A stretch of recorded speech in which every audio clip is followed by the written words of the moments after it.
Right now. Good morning, everyone. Today we are going to deliver a presentation on the postponement of marriage. I'm Michelle. I'm Nikki. I'm Nora. I'm Michael. I'm Kim. Today, our flow is that at first, we'll have a drama, and then we'll look deep into the issue in the aspect of ideal and reality, economic reasons, age pressure, society and family, and finally we'll give you a conclusion. Now,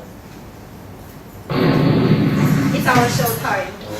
Today we are going to show you an OMI. I'm the matchmaker.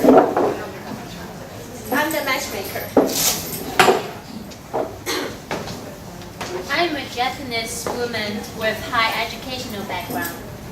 I am a Hong Kong beautiful woman. So-called 港女.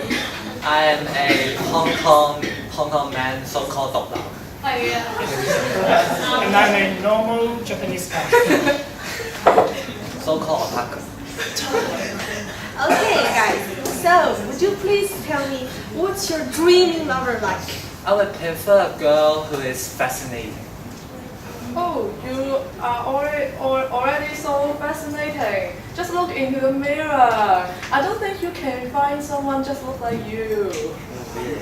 I want to have someone with high educational levels than me. You're already a PhD. What do you want? At least a graduate from Tokyo University or maybe a doctor. I don't know. Oh my god, why your girls are so demanding on your boyfriends? Then I have no hope.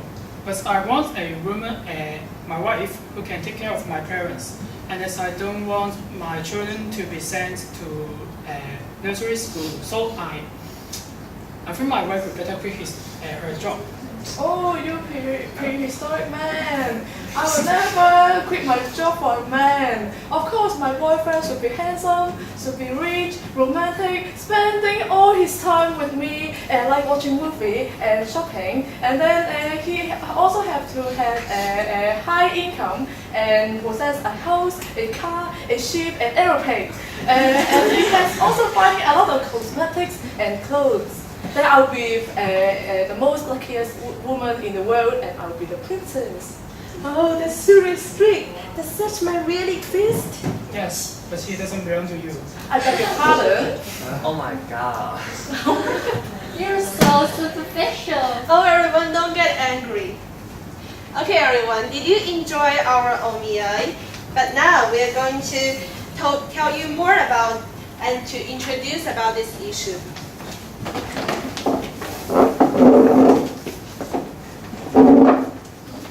Let me give you some information first. In this graph, you can see that since 1950, the rates of the marriage in Japan keep rising. In 2010, it reaches 47.1% for male and 59% for female. And this graph shows that when Japanese come to their 50s, the percentage of the marriage is quite high, especially for male. So here we have a question for you. From different dimensions, why don't these Japanese get married, or why do they get married so late?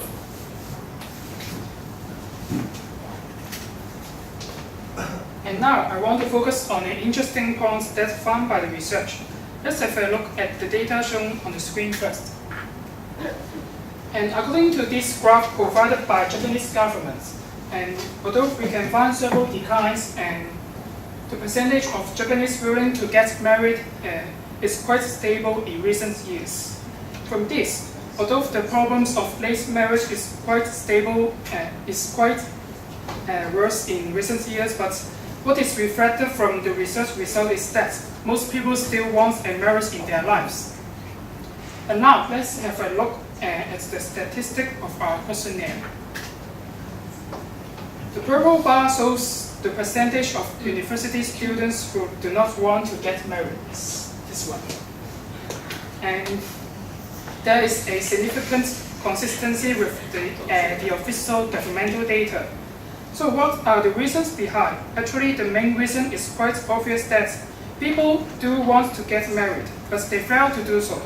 One of the reasonable factors is that people are now tending to find a partner with much higher quality compared to the past. And to me, Japan shares lots of similar economic reasons of why people postpone their marriage age with Hong Kong. That's why in the following part, I'm going to discuss these similarities in both societies. Yeah, you can see from the graph, and then it tells about the small employment and stable income of Japanese and the Hong Kong residents. And you can see from most Japanese, they are very, they think if the spoil income is very high, it's the most attractive one of getting marriage. And for me, it tells us that because the income affects the living conditions in their family life, so the Japanese, their culture, the women are the traditional, belongs to the traditional ES system, and then they will concern more about the financial situations inside the house. And then for males, because they are the breadwinner, so they won't that care about concern more about their counterparts' financial situations. And this helps the same situation too. Okay.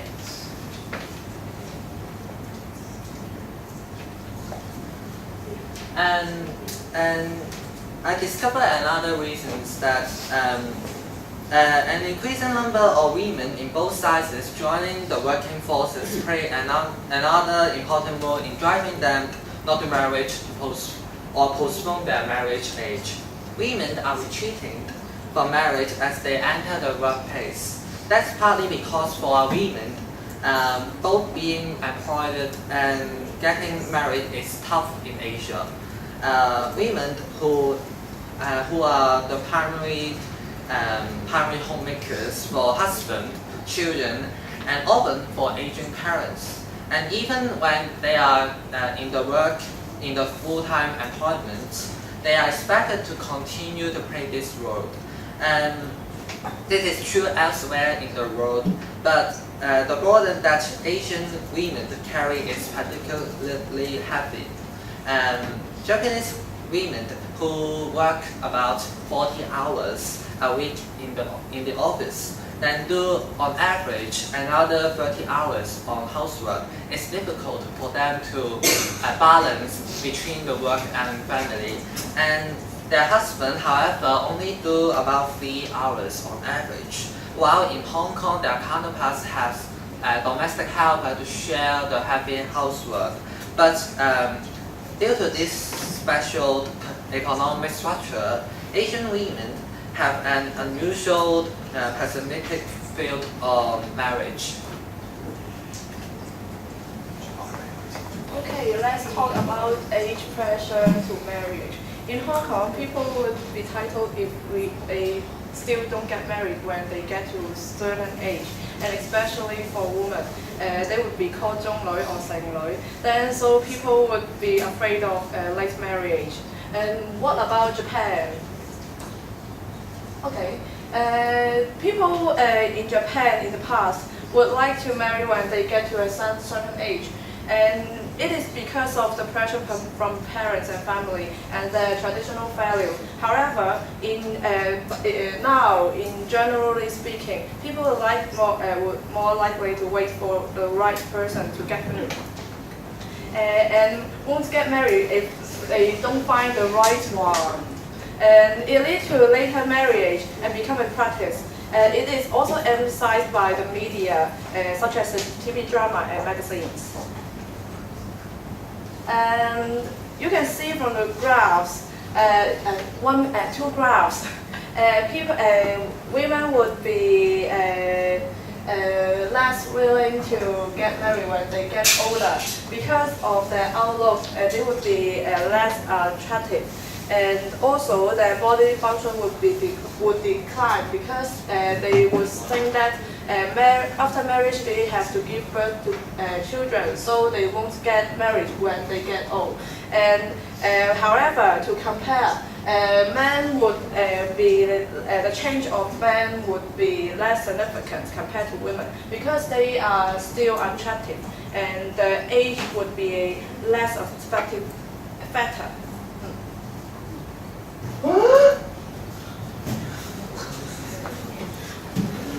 So our data also shows the identical result, namely that women obviously care more about their age, as you can see here, and if they were to marry, because their beautifulness will elapse as the time went by.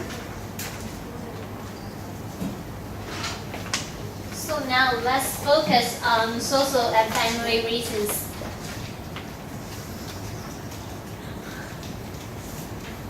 In the past, a man who can form a happy family with his wife and children seemed to get more social credibility. That means people might feel that he is more trustworthy than a man who can't form a family because they feel that marriage is linked to responsibility. However, according to this graph, this kind of mindset is far less affecting Japanese than before. Nowadays, men do not see marriage as a way to get social trust. Instead, they can show their abilities through their working experience.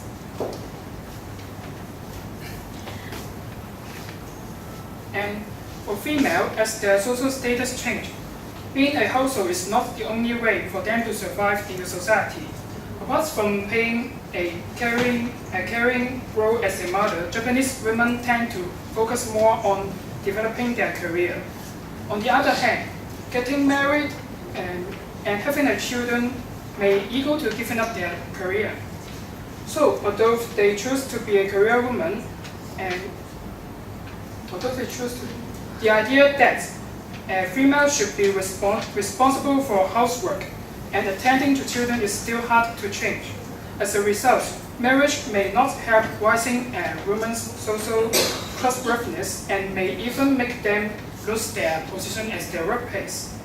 And this also linked to the decline of family pressure on marriage towards women. You can have a look to this graph.